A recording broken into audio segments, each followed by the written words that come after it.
ان نعمتوں میں سب سے بڑی نعمت اسلام کی نعمت ہے، جس پر ہماری نجات کا انحصار ہے۔ اللہ سبحانہ وتعالیٰ کی طرف ہدایت اور توفیق کے بعد سب سے بڑی نعمت خود ہماری زندگی ہے، اور اس زندگی میں صحت اور عافیت بہت بڑی نعمت ہے۔ اعضاء کا سلامت ہونا، بیماریوں سے محفوظ ہونا، طاقتور ہونا، کسی کام کے قابل ہونا، یہ اللہ تعالیٰ کی بہت بڑی نعمت ہے۔ اور جب کوئی نعمت ملتی ہے تو کیا کرتے ہیں؟ شکر ادا کرتے ہیں، اس نعمت کا صحیح استعمال کرتے ہیں۔ صحیح استعمال شکر کہلاتا ہے، اور شکر کا فائدہ کیا ہوتا ہے؟ نعمت میں اضافہ ہوتا ہے، نعمت کی حفاظت ہوتی ہے۔ تو الحمدللہ جو لوگ ہم میں سے صحت مند ہیں انہیں اپنی اس نعمت پر شکر ادا کرنا چاہیے۔ لیکن کوئی انسان بھی ایسا نہیں جسے زندگی میں کبھی نہ کبھی بیمار ہونے کا اتفاق نہ ہوا، بلکہ اگر یوں کہا جائے کہ ہم میں سے ہر شخص کسی نہ کسی چھوٹی یا بڑی بیماری کا شکار ہے۔ جب انسان بیمار ہوتا ہے تو اس کا سب سے بڑا نقصان یہ ہوتا ہے کہ وہ اللہ تعالیٰ کی عبادت ٹھیک سے نہیں کر سکتا، جو کہ اس کی زندگی کا مقصد ہے۔ اللہ تعالیٰ فرماتے ہیں نا وَمَا خَلَقْتُ الْجِنَّ وَالْإِنسَ إِلَّا لِيَعْبُدُونَ۔ تو جب ہم عبادت کے قابل ہی نہیں رہتے، اور عبادت میں نماز روزہ بھی آتا ہے، اور عبادت میں خدمت خلق بھی ہے، خدمت خلق بھی عبادت ہی کی ایک قسم ہے، نہ ہم دین کے کسی کام کے اور نہ ہی ہم بندوں کے کسی کام کے، بلکہ الٹا کیا ہوتا ہے، جب انسان بیمار ہوتا ہے تو دوسروں پر بوجھ بن جاتا ہے اور دوسرے اس سے تنگ آ جاتے ہیں۔ رحم تو کرتے ہیں لیکن تنگ بھی آ جاتے ہیں۔ لہٰذا یہ بہت ضروری ہے کہ ہم صحت کا خیال بھی رکھیں، اور اگر کسی طرح کی کوئی بیماری آ جائے تو پھر اس کا علاج بھی کریں۔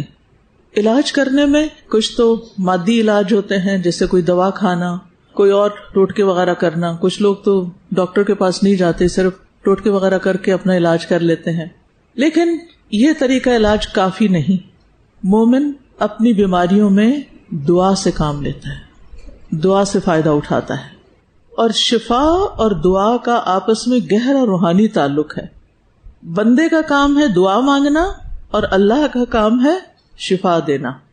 ابراہیم علیہ السلام نے کہا تھا نا وَإِذَا مَرِضْتُ فَهُوَ يَشْفِينِ، اور جب میں بیمار ہوتا ہوں تو وہی مجھے شفا دیتا ہے۔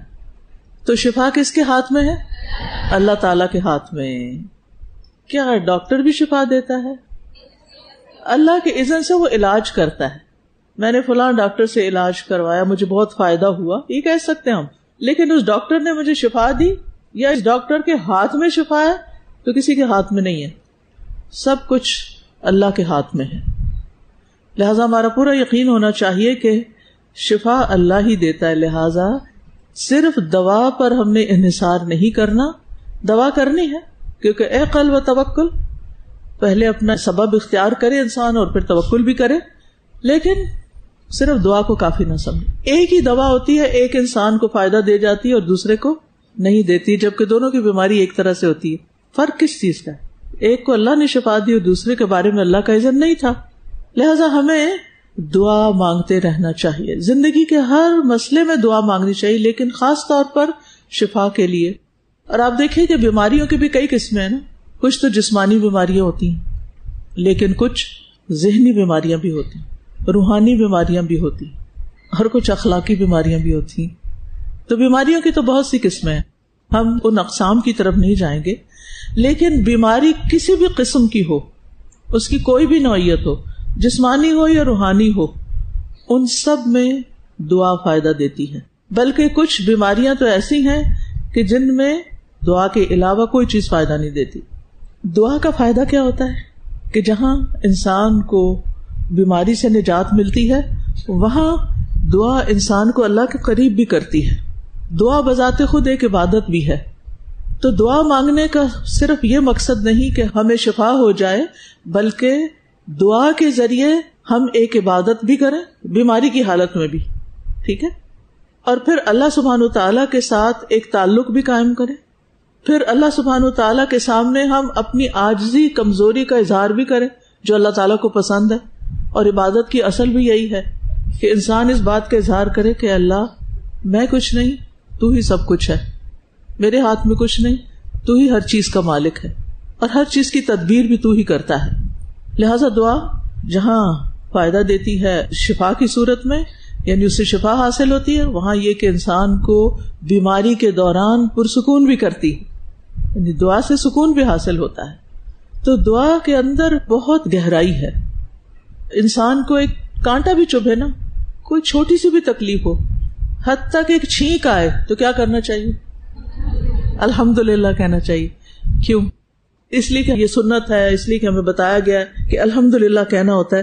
ٹھیک ہے، وہ تو اچھی بات ہے، ہمیں بتایا گیا، ہمیں تعلیم ہے، ہمارے دین نے ہر موقع کی تعلیم ہمیں دی ہے، اللہ کو یاد کرنے کا طریقہ سکھایا ہے، لیکن یہ ہمیں یاد دلاتی ہے کہ ہر تکلیف میں ہمیں کس کی طرف رجوع کرنا؟ اللہ کی طرف۔ ہر تکلیف میں پہلا خیال ہمیں اللہ تعالیٰ کا آنا چاہیے، پہلا دھیان ادھر جانا چاہیے۔ اس پر اپنے آپ کو ٹیسٹ بھی کریں کہ کیا ہم ایسا کرتے ہیں کہ جب ہمیں کوئی مشکل پیش آتی ہے ہمارے جسم میں یا باہر، تو کیا ہم اللہ تعالیٰ کی طرف رجوع کرتے ہیں؟ اگر نہیں تو ہمیں کرنا چاہیے۔ تو دعا جو ہوتی ہے وہ اللہ تعالیٰ کی ربوبیت اور بندے کی محتاجی کا اعتراف ہوتی ہے۔ اور پھر یہ ہے کہ دعا تقدیر بھی بدل دیتی، ٹھیک ہے نا؟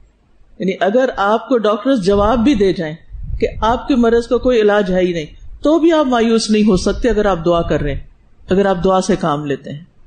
اور ویسے بھی اللہ سبحانہ وتعالیٰ نے ہمیں قرآن مجید میں دعا کرنے کا حکم دیا ہے۔ ارشاد باری تعالیٰ ہے، اور جب میرے بندے آپ سے میرے بارے میں سوال کریں، اللہ کے بندے جب نبی صلی اللہ علیہ وسلم سے اللہ کے بارے میں سوال کریں، کیا سوال؟ کہ ہمارا رب کہاں ہے، کیا وہ ہماری مشکل آسان کر سکتا ہے؟ تو کہہ دیجئے بے شک میں قریب ہوں، میں بندے کے قریب ہوں، میں پکارنے والے کی پکار کا جواب دیتا ہوں۔ سبحان اللہ، کہاں ہم اور کہاں ہمارا رب، اور وہ جواب دے رہا۔ کیا ہم بندوں کی ہر بات کا جواب دیتے ہیں؟ مائیں سوچے ان کے بچے انہیں بلاتے ہیں، اماں اماں اماں، ماں ایک نہیں سنتی، کتنی دفعہ اگنور کر دیتی۔ اسی طرح مدد کے لیے لوگ ہمیں پکارتے ہیں، ہم جواب نہیں دیتے۔ لیکن یقین کر لیجئے کہ بندہ جب جہاں جس حال میں جیسے بھی اپنے رب کو پکارتا ہے، رب اس کا جواب دیتا ہے، رب اس کی بات سنتا ہے، ہمیشہ سنتا ہے۔ میں پکارنے والے کی پکار کا جواب دیتا ہوں جب وہ مجھے پکارے، جب بھی پکارے۔ تو ان کو چاہیے کہ وہ میرا حکم مانے، یعنی وہ بھی میری بات مانا کریں، یعنی اگر چاہتے ہیں کہ ان کی دعائیں قبول ہوں تو وہ کیا کریں؟ حکم مانیں، اور مجھ پر ایمان رکھیں، اعتماد کریں، یقین کر لیں، تاکہ وہ ہدایت پائیں، تاکہ ان کو راہ مل جائے۔ یہاں لعلہم یہتدون نہیں ہے، یرشدون ہے، یعنی ان کو رہنمائی مل جائے کہ کس طرف جانا ہے، علاج کیسے کرنا ہے، یا کسی بھی مشکل سے نکلنا کیسے ہے۔ اور یہاں پر اللہ سبحانہ وتعالیٰ مومن بندوں سے خطاب کرے، عبادی، ویسے تو سارے ہی بندے اللہ کے ہیں، لیکن جو اللہ پر ایمان لاتے ہیں اللہ تعالیٰ ان کو پکار رہے ہیں، ان سے خطاب کر رہے ہیں۔ تو جب بھی آپ کے دل میں یہ خیال ہے کہ اے میرے رب تو کہاں ہے، تو میری پکار سن لے، تو اللہ تعالیٰ کیا فرماتے ہیں؟ فَإِنِّي قریب، میں قریب ہوں۔ کیسے قریب ہے اللہ تعالیٰ؟ دعا کی قبولیت کے اعتبار سے کہ وہ سنتا ہے، وہ جواب دیتا ہے، وہ دعا قبول کرتا ہے، اور دوسرا دعا کو سننے کے اعتبار سے۔ تو اللہ سبحانہ وتعالیٰ کی ایک صفت القریب ہے، اور قرب جو ہوتا ہے وہ دو طرح کا ہوتا ہے۔ ایک علم کے اعتبار سے اللہ تعالیٰ سب کے قریب ہے، یعنی سب کو قریب سے جانتا ہے، ظاہر بھی باطن بھی، ان کے دل کے خیالات بھی، سب کچھ۔ اور دوسرا یہ کہ جو لوگ اللہ کی عبادت کرتے ہیں، اللہ تعالیٰ کی اطاعت کرتے ہیں، اللہ تعالیٰ کی بات مانتے ہیں، اللہ تعالیٰ ان کو خاص قرب عطا کرتا ہے، اللہ تعالیٰ ان کے بہت قریب ہوتا ہے، اور وہ اللہ تعالیٰ کو قریب محسوس کرتے ہیں۔ ویسے تو اللہ تعالیٰ کہاں ہے؟ کچھ لوگ کہہ رہے ہیں عرش پر۔ اچھا، کون کون کہتا ہے کہ اللہ تعالیٰ ہمارے دل میں ہے؟ اچھا، اور کون کون کہتا ہے کہ اللہ تعالیٰ ہر جگہ موجود ہے؟ علم کے اعتبار سے موجود نہیں ہے، اللہ تعالیٰ کہاں ہے؟ عرش پر۔ آپ نے کبھی بھی اس پہ ہاتھ نہیں کھڑا کرنا کہ اللہ تعالیٰ ہر جگہ موجود ہے، ٹھیک ہے؟ اور وہ ایک شعر بنا ہوا ہے، ڈھا دے جو کچھ ڈھیندا، دل کسی دا نہ ڈھاوی کیونکہ رب دلا میں چرندہ۔ ٹھیک ہے، یاد کے اعتبار سے تو ہے، وہ کہتے ہیں نا ہر چیز کے اندر اللہ تعالیٰ، نعوذ باللہ ایسا کچھ نہیں ہے، یہ اللہ تعالیٰ کی شان کے خلاف، ایسی بات سوچنی بھی نہیں چاہیے۔ اللہ تعالیٰ اپنے عرش پر ہے، ٹھیک. اچھا، لیکن علم کے اعتبار سے قریب ہے، بندوں کی مدد کرنے کے اعتبار سے قریب ہے. یعنی جب کوئی نہیں پہنچ سکتا آپ کے پاس تو اللہ تعالیٰ فوراً آپ کی مدد کرتا ہے، جیسے یونس علیہ السلام کی تھی، جیسے نبی صلی اللہ علیہ وسلم کی تھی جب انہوں نے کہا تھا حضرت ابو بکر سے لا تحزن ان اللہ معنا. پھر اسی طرح اللہ سبحانہ وتعالیٰ ایمان والوں کے قریب ہے، وان اللہ مع المؤمنین، تقوی والوں کے قریب ہے. جو تقوی اختیار کرتے ہیں، اللہ سے ڈرتے ہیں، ان کو اللہ تعالیٰ کا قرب نصیب ہوتا ہے. صبر کرنے والوں کے قریب ہے اللہ تعالیٰ، احسان کرنے والوں، نیکی کرنے والوں، محسنین کے قریب ہے، عبادت کرنے والوں اور دعا کرنے والوں کے قریب ہے.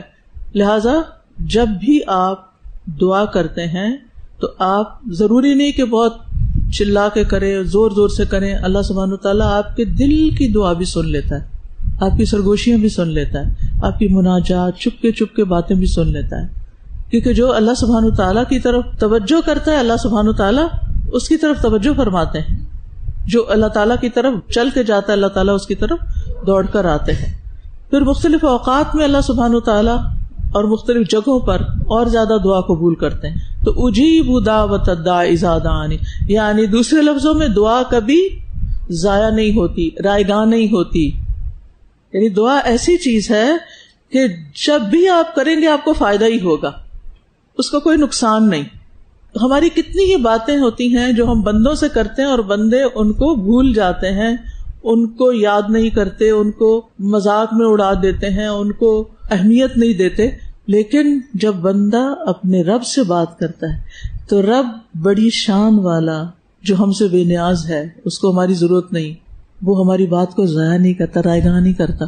یہ اپنے دل میں یقین پکا کر لیں کہ میں نے جب بھی پکارنا ہے، چاہے بیماری میں یا اس کے علاوہ کسی ضرورت میں، اس نے سننا ہے. وہ نہیں سنے گا تو کون سنے گا؟ وہ سب سے زیادہ سنتا ہے. جتنا آپ کا اس بات پر یقین ہوگا اتنا ہی دعا کی قبولیت کا زیادہ امکان ہوگا، اس کے چانسز بڑھ جائیں گے. تو دعا کرتے ہوئے کیا کرنا ہے؟ اللہ میرے قریب ہے اور وہ میری بات سنتا ہے اور وہ میری بات کو رائے گاہ نہیں کرے گا. اور دعا جو ہوتی ہے نا وہ دو طرح کی ہوتی ہے، ایک کو کہتے ہیں دعائے عبادت اور ایک کو کہتے ہیں دعائے مسئلہ. عبادت کی دعا اور مانگنے کی دعا. دعائے عبادت یہ لفظ کبھی سنا ہے؟ پہلے نہیں سنا، عام طور پہ یہ معروف نہیں ہے دعائے عبادت کا لفظ. ہر وہ عبادت جس کا اللہ نے حکم دیا ہے، ٹھیک ہے، وہ دعائے عبادت کہلاتی ہے. ہر وہ عبادت جس کا اللہ نے حکم دیا ہے. یعنی جب مسلمان کوئی فرض یا نفل ادا کرتا ہے تو وہ دراصل اس عبادت کو اللہ کی طرف وسیلہ بناتا ہے اور اللہ تعالیٰ اس پر اس کو ثواب عطا کرتا ہے، اجر عطا کرتا ہے، جنت میں داخل کرتا ہے، عذاب سے بچاتا ہے. یعنی دعا سے بھی کیا ہوتا ہے؟ آپ کو فائدے حاصل ہوتے ہیں نا، اور آپ نقصان سے بچتے ہیں. اسی طرح جو عبادت ہے وہ بھی دعا کے قائم مقام ہے، اور جو دعائے مسئلہ ہے، سوال کرنا، وہ تو خود عبادت کا نچوڑ ہے. ٹھیک ہے، یعنی جتنی بھی عبادات ہیں وہ کیا ہے؟ ہمارے حال کو درست کرنے کا ذریعہ ہے. یاد رہے گی یہ بات. آپ حج کرتے ہیں تو یہ کیا ہے؟ دعائے عبادت ہے، یہ آپ کی حالت درست کرے گا. وہ حدیث میں آتا ہے نا کہ عمرے پر عمرہ اور حج پر حج کیا کرتا ہے؟ فقر دور کر دیتا ہے، انسان کا حال درست ہوتا ہے. اب آپ عمرہ کر رہے ہیں، ٹھیک ہے، اس میں دعائیں ہیں، سوال بھی کرتے ہیں، لیکن بذات خود جو عمرہ کر رہے ہیں وہ بھی کیا ہے؟ ایک طرح سے دعا کے قائم مقام ہے. آپ کا حال درست کر دے گا، کیونکہ عبادت کے ذریعے انسان خیر طلب کرتا ہے. اور دوسرا ہے مانگنے کی دعا. تو مانگنے کی دعا کیا ہے؟ کہ انسان اللہ تعالیٰ کے سامنے اپنی حاجت رکھے، اپنے ہاتھ پھیلائے، سجدے میں جا کے مانگے، بیماری سے شفا مانگے، بھوک سے رزق مانگے، مصیبت دور کرنے کی دعا کرے، قرض کی ادائیگی کی دعا کرے، جنت میں جانے کی دعا کرے، جہنم سے بچنے کی دعا کرے، قبر میں منکر نکیر کے جو سوال ہیں ان میں ثابت قدمی کی دعا کرے، ہر طرح کی برائیوں سے پناہ مانگے. یہ ساری دعائیں ہیں دعائیں مسئلہ. لیکن بات یہ ہے کہ مانگنا سچے دل سے ہوگا، غفلت سے نہیں مانگ سکتے. ٹھیک ہے، اللہ سبحانہ وتعالیٰ فرماتے ہیں کہ اجیب دعوت الداعی، میں جواب دیتا ہوں. اب جواب دینے کا کیا مطلب ہے؟ ایک مطلب ہے میں دعا سنتا ہوں. ٹھیک ہے، جب بھی بندہ مجھ سے مانگتا ہے تو میں سنتا ہوں، کیونکہ اگر وہ سنے نا تو وہ قبول بھی نہیں کرے گا. تو پہلا کام کیا ہے؟ سنتا ہوں، اور دوسرا اس کا معنی قبول کرتا ہوں.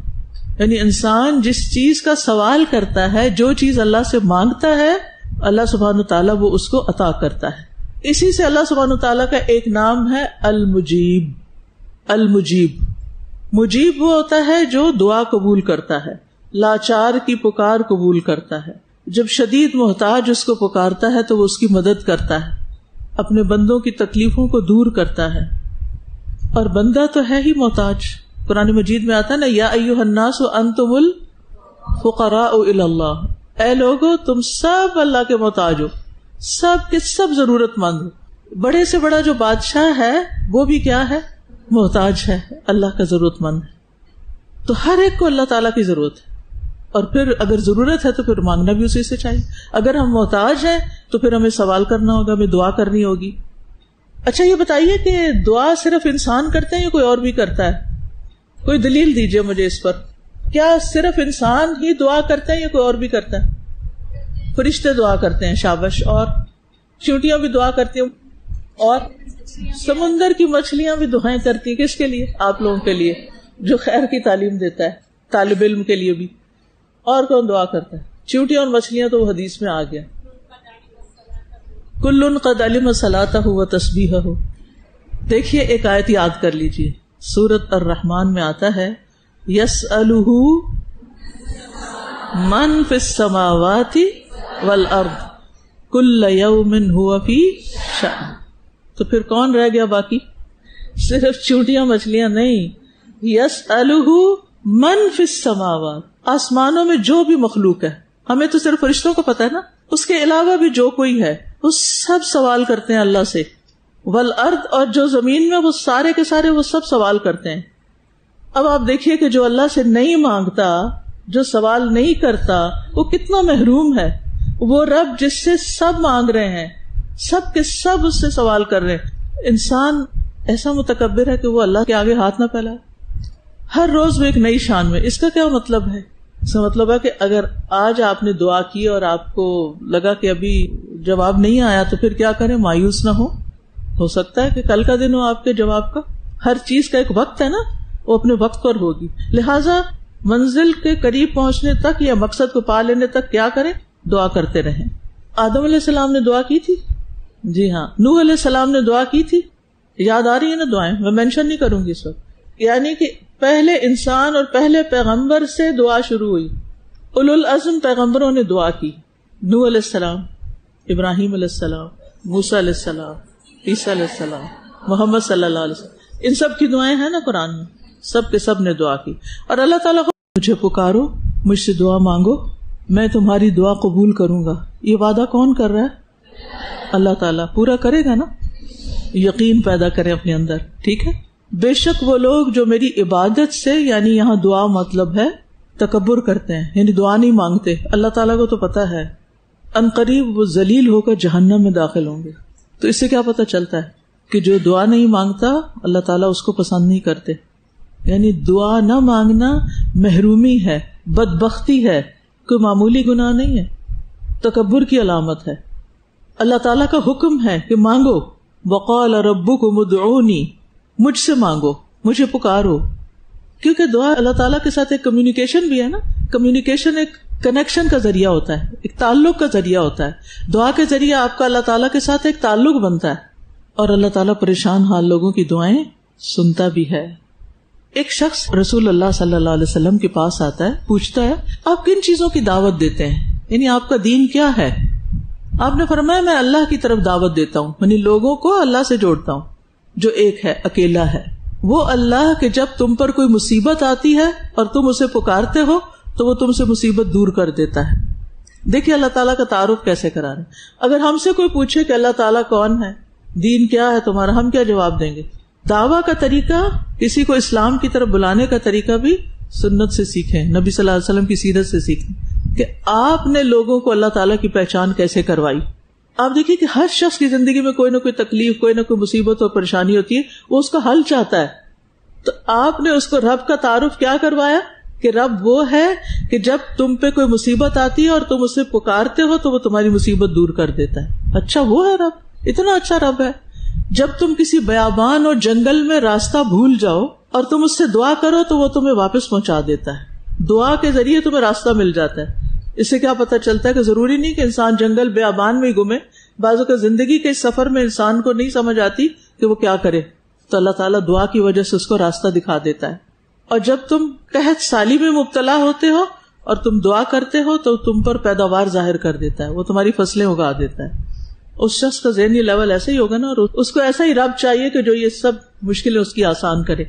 نبی صلی اللہ علیہ وسلم کی ایک اور خاص خصوصیت یہ تھی کہ وہ ہر ایک سے اس کے ذہنی سطح کے مطابق بات کرتے تھے, اس کے نفسیات, اس کے مزاج کو سمجھ کے بات کرتے تھے. اللہ تعالیٰ کو وہ انسان سب سے زیادہ پیارا ہے جو سب سے زیادہ اس سے مانگتا ہے, کیونکہ ہر موقع پر جب اس سے مانگتا ہے اس کے ساتھ اس کا کنیکشن بن جاتا ہے. اور اللہ تعالیٰ کو وہ شخص سخت ناپسند ہے جو اس سے نہیں مانگتا, مشکل میں ہے, تکلیف میں ہے, مانگتا نہیں, بیمار ہے, پریشان ہے, اللہ سے نہیں مانگ رہا, دعا نہیں کر رہا. لیکن اگر ہم چاہتے ہیں کہ ہماری دعائیں قبول ہوں تو پھر کیا کریں؟ فَلْيَسْتَجِيبُوا لِي وَلْيُؤْمِنُوا بِي لَعَلَّهُمْ يَرْشُدُونَ, یعنی چاہیے وہ بھی میری بات مانے. تو جو شخص یہ چاہتا ہے اس کی دعائیں قبول ہوں, اس کو کیا کرنا چاہیے؟ کہتے ہیں نا فلاں بہت مستجاب الدعوات ہے, اس کی دعائیں بہت قبول ہوتی ہیں. کیوں بھائی, کیوں ہوتی ہیں؟ نافرمانی سے بچنا, اللہ کی اطاعت اور فرما برداری کرنا. اچھا آپ بتائیے, آپ اپنی زندگی میں سب سے زیادہ کس کی بات مانتے ہیں؟ جو آپ کی بات بھی مانے. تعلق دو طرفہ ہوتا ہے, یہ نہیں کوئی بھی تعلق ون سائیڈڈ ہو سکتا نہیں ہوتا. تو آپ کا اللہ تعالیٰ کے ساتھ جتنا تعلق ہوگا اتنا ہی وہاں سے بھی جواب آئے گا. فَاذْكُرُونِي أَذْكُرْكُمْ, مجھے یاد کرو میں تمہیں یاد کروں گا. تو جو مانگے گا اس کو مل جائے گا, اور جو اللہ کی بات مان لے گا اللہ تعالیٰ اس کی دعا قبول کرے گا. جو اللہ تعالیٰ کی اطاعت کرے گا اللہ تعالیٰ اس سے راضی ہو جائے گا. اور یہاں آگے بات کی گئی وَلْيُؤْمِنُوا بِي, چاہیے کہ وہ مجھ پر ایمان لائیں, مجھ پر اعتماد کریں. کس بات پر ایمان لائیں؟ ایک تو نا کہ اللہ کو مانتے ہیں, وہ تو ٹھیک ہے, اس بات پر ایمان لائیں کہ میں ان کے قریب ہوں, میں ان کی بات سنتا ہوں. تو اس سے پتہ چلتا ہے کہ جو شخص جتنے یقین سے مانگتا ہے اس کی دعا اتنی ہی قبولیت کا درجہ پاتی ہے. تو ہمیں کیا کرنا ہے؟ اس یقین کے لفظ کو آپ نے انسرکل کر لینا ہے. دعا یقین سے, پکے یقین سے قبول ہوگی.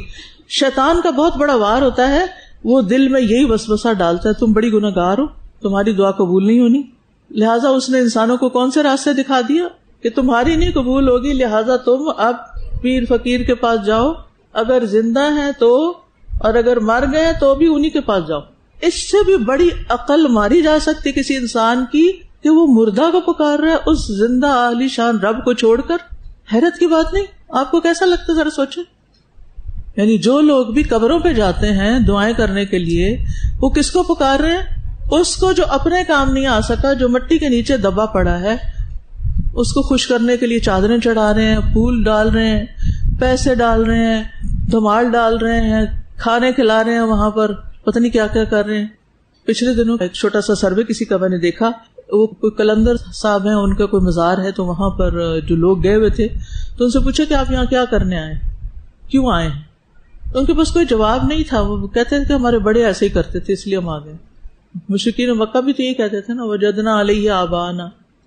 تو اگر ان سے پوچھا جائے تمہاری دعا سنتے ہیں, تمہاری پکار سنتے ہیں, تو ان کے پاس کوئی دلیل نہیں کہ وہ سنتے ہیں.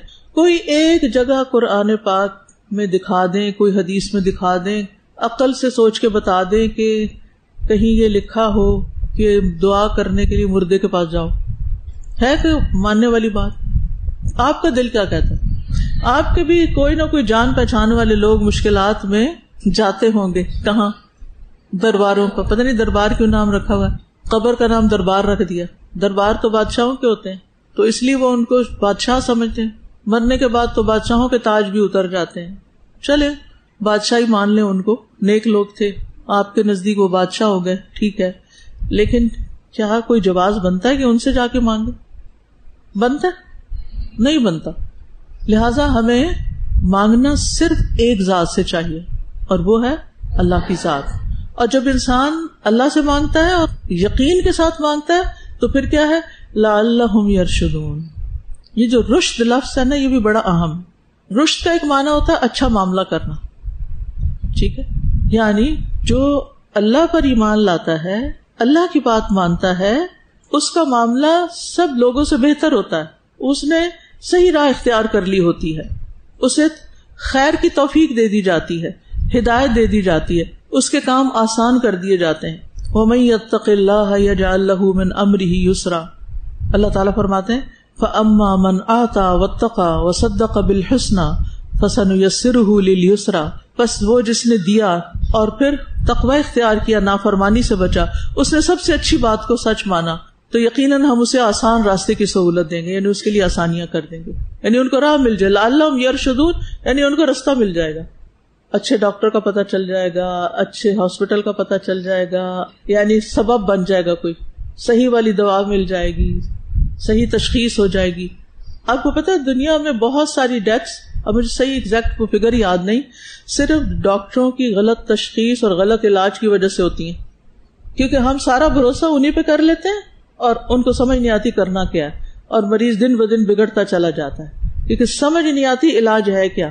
تو جب دعا کرتے ہیں تو پھر اللہ تعالیٰ لعلہم یرشدون رہنمائی کر دیتے ہیں. چلیے مجھے بتائیے آپ یقین بڑھانے کے لیے کیا کرنا چاہیے؟ اس کے لیے یہ بھی ہوتا ہے کہ جس پر آپ بھروسہ کریں اس کی معرفت صحیح ہونی چاہیے, تو پھر انسان اسی کے پاس جاتا ہے کہ یہ پوری کرے گا میری. بہت اچھی بات کی. آپ کا یقین کیسے بڑھے گا؟ جتنی معرفت اللہ کی پہچان زیادہ ہوگی نا, اللہ تعالیٰ کیا کچھ کر سکتا ہے, اتنا یقین بڑھے گا. تو یقین بڑھانے کے لیے قرآن کا مطالعہ بھی ہے, اور اس کے ساتھ ساتھ اللہ تعالیٰ کے ناموں اور اس کی صفات کے ذریعے اللہ کی پہچان, اور پھر کائنات میں غور و فکر کہ اللہ تعالیٰ آپ نے تو اتنا کچھ بنا دیا ہے, خاص طور پر آپ تو اتنا آسان ہو گیا ہے کائنات کی مختلف چیزوں کو دیکھنا جو کل کا انسان نہیں دیکھ سکتا تھا. تو اللہ تعالیٰ آپ نے اس سورج سے بھی ہزاروں گنا بڑے سورج بنا دیے, ستارے اور سیارے اور نئی نئی کہکشائیں, اور انسان کے ذہن کے اندر سما ہی نہیں سکتی وہ وسعتیں جو اللہ نے پیدا کی ہیں. وہ خود کتنا بڑا ہوگا, جو اتنا کچھ کر سکتا ہے وہ ہماری چھوٹا سا مسئلہ نہیں حل کر سکتا. تازہ یقین کا جیسے گراف اوپر نیچے ہو جاتا ہے نا انسان کا, تو مجھے لگتا ہے کہ ایسی محفلوں میں بیٹھنا چاہیے, خود جا کے, مطلب یہ نہیں کہ صرف آن لائن, جا کے بیٹھنا چاہیے جہاں پہ اس چیز کو اور پختگی اور ایک بیس ملے. تو کمپنی کا بہت اثر ہوتا ہے. کمپنی کا اثر ہوتا ہے, اس سے کوئی شک نہیں, کمپنی کا اثر ہوتا ہے. پھر آپ ایسے لوگوں کی باتیں سنتے ہیں جن کے کچھ ایسے تجربات ہوتے ہیں کہ جو اللہ پر ایمان کو اور بڑھا دیتے ہیں, یعنی انہوں نے زندگی میں دعا کی اور ان کی دعا کی کیسے قبولیت ہوئی اور ان کو کیسے راستہ مل گیا. لوگ اپنی بیماریوں کے علاج شیئر کرتے ہیں نا. جی استاد جی, قلبی بصیرت جب حاصل ہوتی ہے تو انسان کے یقین میں بھی اضافہ ہوتا ہے. بالکل, جب دل کی نگاہیں آنکھیں باں ہو جاتی ہیں نا تو وہ کچھ نظر آتا ہے جو ویسے نظر نہیں آتا. استاذہ جی جیسے یہ ہے نا کہ علم سے یقین بڑھتا ہے, اسی طرح غفلت سے یقین کم ہوتا ہے. اس لیے یہ بھی ہمیں کہا گیا کہ غافل دل کی دعا قبول نہیں ہوتی, تو غفلت سے بھی اپنے آپ کو بچانا چاہیے. بالکل, اور غفلت کی وجہ سے انسان اللہ تعالیٰ سے دور ہوتا چلا جاتا ہے نا, اور پھر دل مردہ ہو جاتا ہے, پھر دل کرتا ہی نہیں دعا کرنے کو, پھر شیطان اس دل کو پکڑ لیتا ہے, پھر اور پریشانی اور اندھیرے بڑھ جاتے ہیں, تو مسائل کا سلسلہ ختم ہی نہیں ہوتا. الوداع میں جس سے بھی ملاقات ہوتی ہے تو جب پوچھتے تو وہ یہ اپنے قرآن کی طرف آنے کی سٹوری میں یہ چیز ضرور بتاتے کہ ہم اللہ تعالیٰ سے بہت دعا کرتے ہیں اور اللہ تعالیٰ پھر لے آتے. آپ میں سے کس کس نے دعا کی تھی یہاں آنے کے لیے؟ آپ سب کا تو یقین بہت پہنچا ہوا ہے. استاذہ انبیاء کے واقعات پڑھنے سے بھی کس طرح اللہ تعالیٰ نے اپنے نبیوں کی دعائیں قبول کی. بہت ہی اچھی بات کی, کیونکہ میں جب بھی قرآن مجید پڑھتی ہوں نا اور مختلف انبیاء, خاص طور پہ سورۃ الانبیاء, اور ایک کے بعد ایک دعا, اس کی بھی دعا قبول کر لی, اس کی بھی کر لی, کہتے اللہ تعالیٰ آپ نے ان سب کی کر لی, میری بھی کر لی. میں ان جیسی نیک تو نہیں ہوں لیکن آپ سے ہی مانگتے ہیں نا, اگر آپ سے نہیں مانگے پھر کہاں جائیں, اور تو کوئی جگہ ہے نہیں. تو دعا عبادت بھی ہے, اللہ سے تعلق بھی ہے, انسان کے درجے بھی بڑھاتا ہے اور انسان کی مشکلات حل کرنے کا ذریعہ بھی ہے. تو بہت ہی عظیم چیز ہے جو ہمارے رب نے ہمیں عطا کر دی ہے. اور آپ دیکھیں قرآن مجید کی سب سے پہلی سورت, اس کو دعا بھی کہا گیا, اور وہ سبحان اللہ سب سے بہترین دعا ہے, ایاک نعبد و ایاک نستعین اہدنا الصراط المستقیم. تو دعا سے اگر سچی دعا ہوگی, اخلاص والی ہوگی, تو مصیبت بھی دور ہوگی, حاجتیں بھی پوری ہوں گی, تکلیفیں دور ہوں گی, برکتیں حاصل ہوں گی, اللہ کا قرب نصیب ہوگا, یہ دنیا میں حاصل ہوگا, اور آگے اس دعا کی وجہ سے جنت بھی انشاءاللہ نصیب ہوگی. تو جو شخص مشکلات سے نکلنا چاہتا ہے اسے چاہیے کہ وہ دعا کو لازم کر لے. جو مشکل سے نکلنا چاہتا ہے وہ دعا کو لازم کر لے. لازم کا کیا مطلب ہے؟ چمٹ جائے، بس پکڑ لے دعا سے سہارا لے. امن یجیب المضطر اذا دعاہ ویکشف السوء، بھلا کون ہے جو لاچار کی فریاد رسی کرتا ہے جب وہ اسے پکارتا ہے اور اس کی تکلیف دور کرتا ہے؟ کون ہے وہ؟ صرف اللہ ہی تو ہے. وَإِن يَمْسَسْكَ اللَّهُ بِضُرٍّ فَلَا كَاشِفَ لَهُ، اگر اللہ تمہیں کوئی تکلیف پہنچائے تو اس کے سوا کوئی دور نہیں کر سکتا. وَإِن يَمْسَسْكَ بِخَيْرٍ فَهُوَ عَلَى كُلِّ شَيْءٍ قَدِيرٌ، اور اگر وہ تجھے کوئی بھلائی پہنچائے تو ہر چیز پر پوری طرح قادر ہے. تو سب خزانے اسی کے ہاتھ میں ہیں. اور یہ دعا مانگنا نا انسان کی فطرت میں ہے کہ صرف اللہ کو پکارے. اس لیے جب انسان کو کوئی تکلیف آتی ہے، اور ایسی تکلیف کہ جس میں انسان سمجھتا ہے کہ بس سوائے اللہ کے کوئی نہیں بچا سکتا، تو سب کو بھول جاتا ہے اور وہ صرف اللہ ہی کو یاد کرتا ہے. اب دعا یا تو اسی وقت قبول کر لی جاتی ہے، انسان فوراً مشکل سے باہر آ جاتا ہے، یا آخرت کے لیے ذخیرہ کر لی جاتی ہے، یا اس جیسے کوئی تکلیف دور کر دی جاتی، یعنی وہ تکلیف دور نہیں کی جاتی، کوئی اور کر دی جاتی ہے. تو اس لیے یقین رکھیں کہ قبول تو ہو گئی ہے، پر یہ اللہ کو پتا ہے کہ کس شکل میں قبول ہوئی ہے، لیکن فائدہ اس کا ضرور ہوگا. اور یہ جملہ بھی بھولنا نہیں آپ نے، اللہ میری دعاؤں کو رائے گاہ نہیں کرے گا. اللہ میری دعاؤں کو رائے گاہ نہیں کرے گا. مجھے پکا یقین ہے آج نہیں تو کل اس کا نتیجہ ضرور نکلے گا، دنیا میں نہیں تو آخرت میں ضرور نکلے گا. اس لیے میں کبھی بھی دعا مانگنے سے لم اکن بدعائک ربی شقیہ، اللہ آپ سے مانگ کے تو میں کبھی بدبخت ہوا ہی نہیں، فائدہ ہی ہوا ہے، کوئی نقصان نہیں ہوا. اس لیے میں مایوس نہیں، اس لیے میں عاجز نہیں، کیونکہ جو اللہ کی رحمت سے مایوس ہو اس کے لیے تو عذاب ہے، دنیا بھی اس کے لیے مصیبت ہو جاتی، کیونکہ مایوسی ڈپریشن کی طرف انسان کو لے جاتی. تو حاصل تو کچھ نہ ہوا. اور یہ بھی یاد رکھیے اللہ تعالیٰ بندوں کو خالی ہاتھ لوٹانے سے شرماتا ہے. وہ اتنی شان والا رب ہے کہ بندوں کو خالی ہاتھ نہیں بھیج، ان کا ہاتھ خالی نہیں چھوڑتا، ان کے پھیلے ہوئے ہاتھوں میں خیر ضرور ڈالتا ہے. اور ہم بات کر رہے تھے شفا اور دعا کی، یعنی شفا کے لیے دعائیں کس طرح کام آتی ہیں. تو اس میں ہم قرآن سے ایک مثال لیتے ہیں ایوب علیہ السلام کی.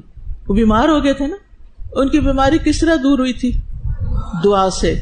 الانبیاء 83.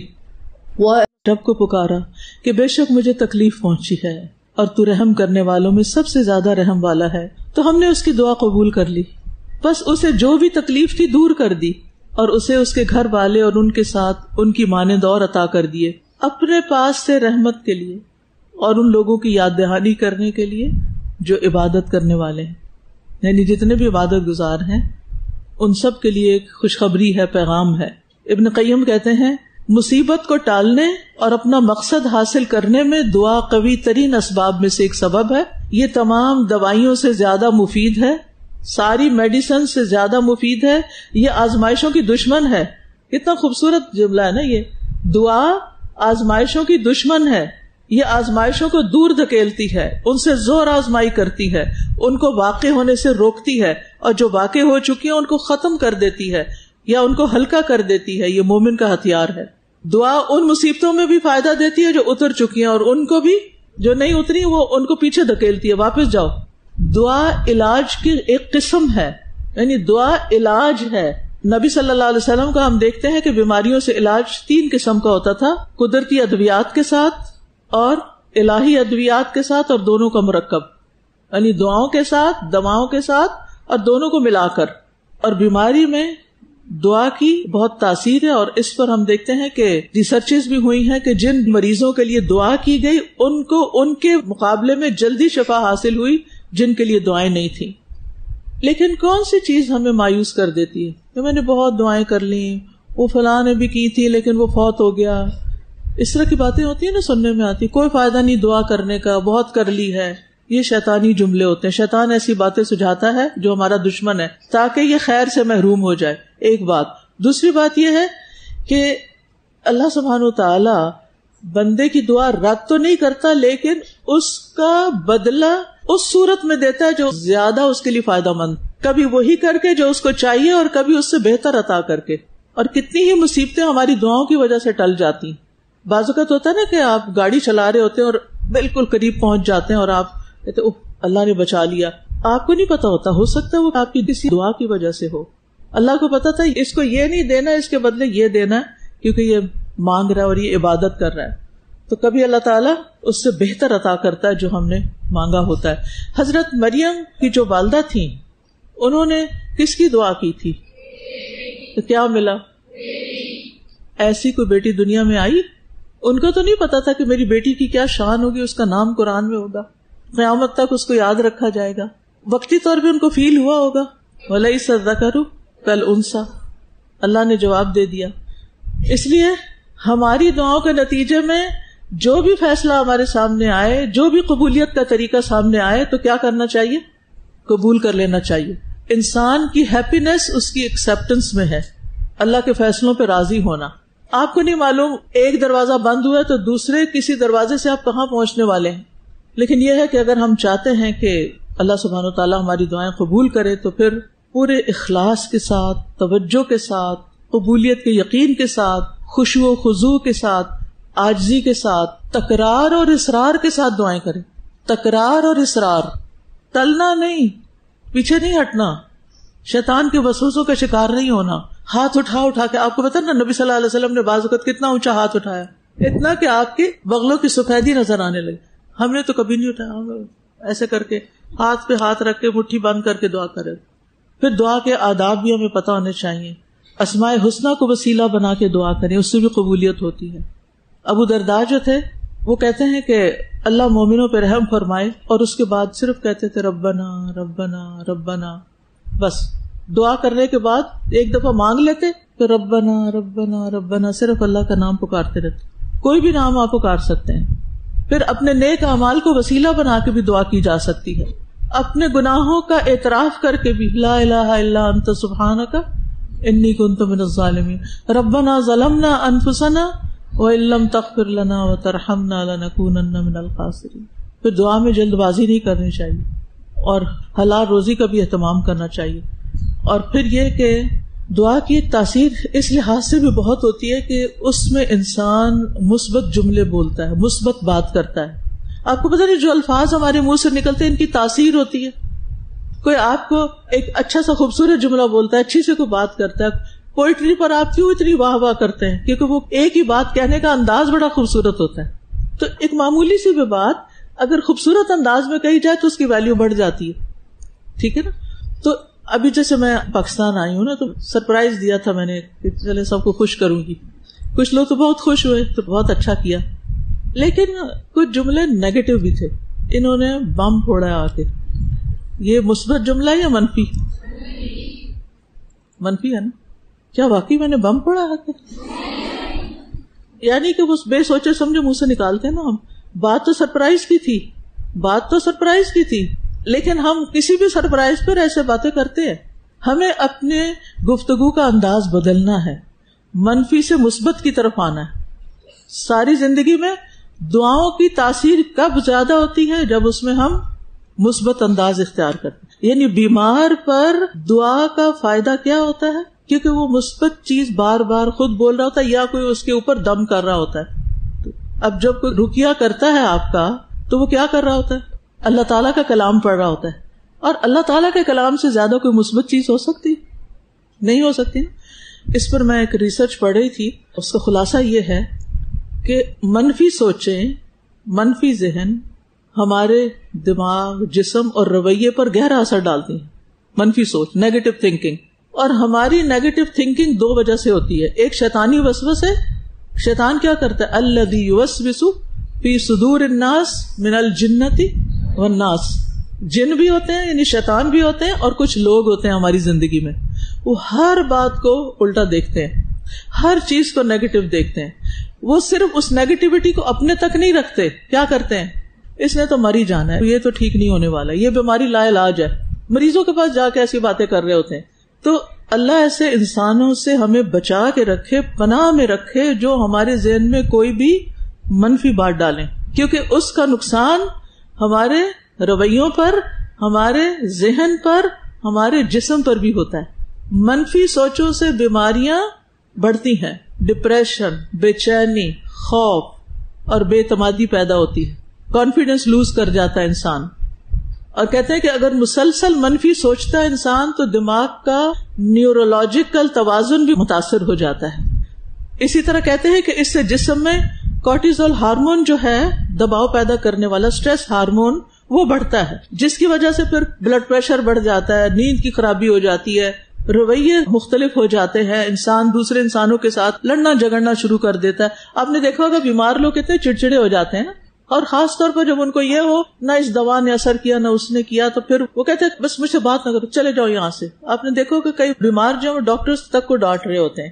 اور پھر اسی طرح بعض اوقات لوگ آئسولیٹ ہو جاتے ہیں. آپ نے دیکھا ہوگا جو لوگ ڈپریشن میں جاتے ہیں وہ کیا کرتے ہیں، رات بھر جاگتے ہیں جب کوئی ان کے پاس نہیں آنے والا ہوتا، اور دن بھر کیا کرتے ہیں، سوتے ہیں. دن کو کیوں سوتے ہیں؟ وہ لوگوں کو اوائڈ کرنے کے لیے، لوگوں سے بچنے کے لیے. یہ کس چیز کا نتیجہ ہوتا ہے؟ ہر چیز کے بارے میں منفی سوچنا. یہ بھی میرا خیال نہیں رکھتا، وہ مجھے نہیں پوچھتا، وہ تو ہے ہی ایسا. مطلب ہر ایک کے بارے میں کوئی بدگمانی پالی بھی ہوتی ہے اس نے. کس کا نقصان ہوتا ہے؟ اس کا اپنا ہوتا ہے. وہ ترقی نہیں کر سکتا، وہ لوز کر جاتا ہے، وہ اپرچونٹیز کھو دیتا ہے.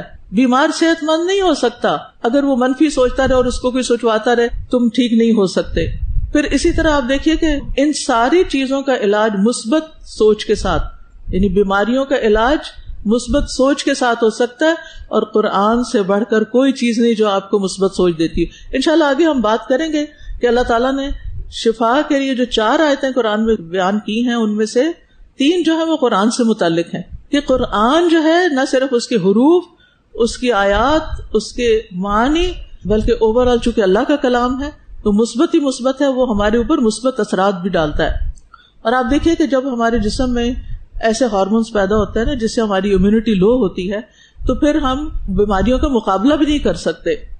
تحقیق کہتی ہے کہ طویل منفی باتیں، شکایات دماغ کے حصے ہپو کیمپس کو سکیڑ دیتی ہیں، جو ہماری یادداشت، سیکھنے اور جذبات کے لیے بہت ضروری ہے. ریسرچ یہ بتاتی ہے کہ 3 منٹ کے مختصر دورانیے میں شکایتیں کرنا یا سننا ہمارے دماغ کو متاثر کرتا ہے. 3 منٹ، ٹھیک ہے. اس لیے اگر آپ کے گھر میں کوئی بیمار ہو یا آپ خود بیمار ہو اور کوئی منفی بات کر رہا ہو تو وہاں سے اٹھ جائیں، وہاں سے اس کو ہٹا دیں. اور وہ کہتے ہیں کہ اس سے علمی صلاحیتوں میں کمی ہو سکتی ہے، مسائل حل کرنے کی صلاحیت کم ہو جاتی ہے. تو اس لیے بہت ضروری ہے کہ ہم بیمار کے علاج کے لیے، اگر آپ ڈاکٹر ہیں مثلاً یا آپ کاؤنسلنگ کرتے ہیں، ذہنی بیماریوں کا کچھ علاج کرنے والے ڈاکٹر ہیں، یعنی آپ ایسے تھراپسٹ ہیں، تو پھر آپ کو کیا کرنا چاہیے؟ مثبت باتیں، امید دلانی، یقین بڑھانا اور اس طرح کی بہت سی چیزیں کرنی چاہیے. اور پھر یہ کہ دعائیں مانگنے میں رات کا آخری حصہ اور رمضان میں، لیلۃ القدر میں، عرفہ کے دن، آذان سننے کے بعد، سجدوں میں، فرض نماز کے بعد، جمعہ کے دن خاص گھڑی، بارش کے وقت، زمزم پیتے ہوئے، تلاوت قرآن کے بعد، اور آخر میں ایک حدیث سنا کے بس کروں گی. نبی صلی اللہ علیہ وسلم نے فرمایا جب تم مریض یا میت کے پاس جاؤ تو اچھی بات کہو. جب تم مریض یا میت کے پاس جاؤ تو اچھی بات کہو، کیونکہ فرشتے تمہاری بات پر آمین کہیں گے. تو دعاؤں کے ساتھ آمین جو ہے وہ بھی فائدہ دیتی ہے. اسی لیے ایک تو دعا مانگ رہا ہوتا ہے اور باقی سب آمین کہہ رہے ہوتے ہیں. اچھا ایک کام کرنا ہے آپ نے، اگر ایک بات بھی آپ کو یاد رہے نا آج کے لیکچر میں، تو جا کے اپنی امی یا بہن یا کسی رشتے دار یا دوست یا سوشل میڈیا یا کہیں بھی آپ شیئر کریں گے.